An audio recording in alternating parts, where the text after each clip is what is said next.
মা, আমরা তো গরিব কেন? এত গরিব কেন মানে? না মানে আমার আশেপাশে সবারই তো টাকা পয়সা আছে, গাড়ি আছে, বাড়ি আছে। আমার তো সব কিছুই নেই।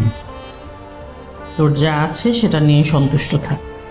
আমি অসন্তুষ্ট না মা, আমি বলতে চাইছি যে আমার বাইকের জায়গাতে একটা গাড়িও থাকতে পারতো। আর আমরা ভাড়া বাসায় না থেকে তো আমাদের একটা নিজেদের বাড়িও থাকতে পারতো। আর ব্যাংক অ্যাকাউন্টে তো অল্প কয়েক কোটি টাকাও থাকতে পারতো, তাই না? দেখ বাবা, আল্লাহ মানুষকে যা দেয় বুঝে শুনেই দেয়। মানে কার কতটুকু লাগবে, কাকে কতটুকু দিলে তার জন্য মঙ্গলজনক হবে, সেটা আল্লাহ জেনেই দেয়। একমাত্র আল্লাহই হচ্ছে আমাদের রিজিকের উৎস।